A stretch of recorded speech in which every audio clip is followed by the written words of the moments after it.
सबसे पहले तो नव वर्ष की आप सभी को हार्दिक शुभकामनाएं। आशा करता हूं ये वर्ष आपके जीवन में नई राजनीतिक बुलंदियां लेकर आए और अब सिर्फ कैलेंडर में ही दिन न बदले, आपके जीवन में भी ये बदलाव आए। साथियों, आज एक खास विषय पर बात करने आया हूं और ये चर्चा इसलिए भी महत्वपूर्ण हो जाता है क्योंकि अक्सर ये देखा जाता है कि राजनीति में सभी प्रकार के गुण रखने वाले एक प्रतिभाशाली व्यक्ति भी सिर्फ एक गुण के कारण, एक गुण के अभाव के कारण राजनीति में असफल हो जाते हैं। और वो गुण क्या है? Social skill.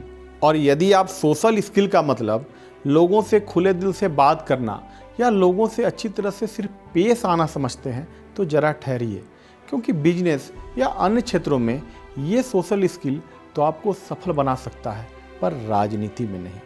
साथियों, राजनीति की अपनी अलग ही दिशा, अलग ही नियम होते हैं और सोशल स्किल भी इसका कोई अपवाद नहीं है। तो आइए समझते हैं सोशल स्किल के वे कौन से नियम हैं जिसका इस्तेमाल हर सफल राजनेता करता है, या यूं कह लीजिए जिसके बिना राजनीति में सफलता संभव ही नहीं, चाहे आप जितनी मर्जी टैलेंटेड हो। वीडियो शुरू करने से पहले जो नए दर्शक हमारे चैनल पर आए हैं उनसे गुजारिश है कि सब्सक्राइब का बटन दबाकर आप हमारे परिवार का हिस्सा बन जाएं, ताकि आपको ऐसी life changing political training video लगातार मिलती रहे।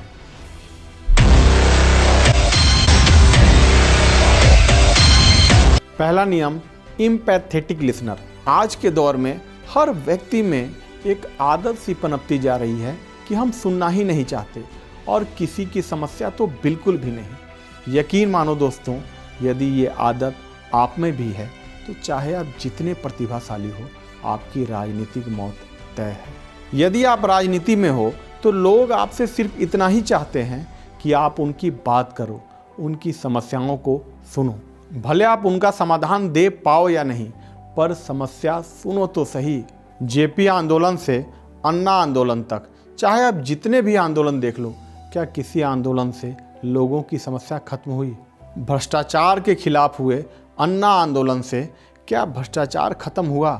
पर फिर भी लोगों का भारी जन समर्थन मिला। उस आंदोलन के मुख्य नेताओं को आज तक जन समर्थन मिल रहा है और वे मंत्री और मुख्यमंत्री बन रहे हैं। और ऐसा क्यों हुआ?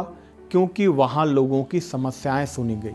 और जब आप लोगों की समस्याएं सुनने लगते हो, उनकी समस्याओं पर बात करने लगते हो, तो आप उनके दिल में एक खास जगह बना लेते हो जो सदैव बना रहता है। इसलिए चाहे आप किसी राजनीतिक पार्टी में अपने सहकर्मियों से बात कर रहे हो या फिर आम जनता के बीच जा रहे हो, लोगों की समस्याओं को गंभीरता से सुनो, उनकी बातों को गौर से सुनो, क्योंकि लोगों के प्रति आपकी सहानुभूति ही आपके लिए सहानुभूति पैदा करती है, आपकी एक सकारात्मक इमेज क्रिएट करती है और ये इमेज ये तय करती है कि राजनीति में आप किन बुलंदियों तक पहुंचेंगे। दूसरा नियम, स्माइल विथ पॉज।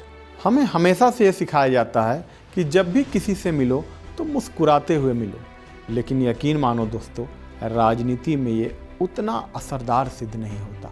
पता है क्यों? क्योंकि राजनीति में आपकी लोकप्रियता कितनी बढ़ेगी ये इस बात पे निर्भर करती है कि आप लोगों को कितना महत्वपूर्ण फील कराते हो। एक रिसर्च के अनुसार जब भी आप लोगों से मुस्कुराते हुए मिलते हो तो वो उतना असरदार नहीं होता जितना किसी से मिलते हुए थोड़ा रुक कर मुस्कुराना होता है।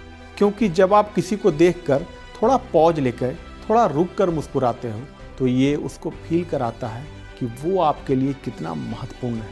इसलिए जब भी किसी से मिलें तो उसे देखते हुए थोड़ा रुक कर थोड़ा पॉज लेकर फिर मुस्कुराएं।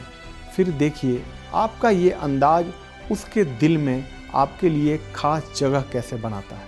साथियों, आज से सिर्फ 1 वर्ष तक इस नियम का इस्तेमाल करके देखो, आप अंदाज़ा भी नहीं लगा सकते कि ये नियम आपके पब्लिक रिलेशन को कितना मजबूत बना सकती है, आपको लोगों के बीच कितना लोकप्रिय बना सकती है। तीसरा नियम, कॉम्प्लीमेंट टू एवरीवन। जरा सोचो, किसी व्यक्ति को सबसे ज़्यादा खुशी कब मिलती है? जब उसकी तारीफ होती है। देखने में बड़ा सिंपल पर कमाल का नियम है ये। मैंने कई ऐसे सफल राजनेताओं को देखा है जो किसी से मिलते ही उसे कॉम्प्लीमेंट देना नहीं भूलते। यदि कुछ न सूझे तो उसके कपड़ों या हेयर स्टाइल की ही तारीफ करेंगे, पर करेंगे ज़रूर। दोस्तों, यदि आप राजनीति में हो तो इस सोशल स्किल का इस्तेमाल करके देखो। चाहे आप जिससे भी मिल रहे हो उसके लिए कोई ना कोई कॉम्प्लीमेंट तैयार रखो। यदि कुछ ना मिले तो उसके ड्रेसिंग सेंस या हेयर स्टाइल की ही तारीफ करो, क्योंकि ये चीज़ें इंसानी भावना को छूती है और लोगों के बीच आपको लोकप्रिय बनाती है। तो आज से अभी से इस कॉम्प्लीमेंट देने की शक्ति का इस्तेमाल करो, क्योंकि यही वो शक्ति है जो आपकी पब्लिक इमेज को धीरे धीरे बिल्टअप करती है। अब आते हैं कॉल टू एक्शन पे। एम्पैथेटिक लिसनर बनो, क्योंकि यही चीज़ आपको लोगों के दिलों के करीब ले जाती है। आप भले ही किसी की समस्या का समाधान निकाल पाओ या ना पाओ, उसकी समस्या को सुनो। इससे उन्हें लगेगा कि आप उनके जैसे ही हो, उनके बीच के ही हो। दूसरा, किसी से मुस्कुराते हुए मिलने के बजाय उसकी तरफ देखते हुए थोड़ा रुक कर मुस्कुराओ। ये उस व्यक्ति को ये फील कराती है कि वो आपके लिए कितना महत्वपूर्ण है, और महत्वपूर्ण होने की फीलिंग्स सारे फीलिंग्स से ऊपर होती है। और तीसरा और सबसे असरदार नियम, किसी से मिलने के बाद बातचीत के दौरान उसे कॉम्प्लीमेंट देना कभी मत भूलो, क्योंकि ये कॉम्प्लीमेंट ही उसके दिल में आपके लिए एक खास जगह बनाती है। तो चलिए साथियों, मिलते हैं अपने अगले वीडियो में एक नए राजनीतिक सीख के साथ। तब तक के लिए नमस्कार, धन्यवाद।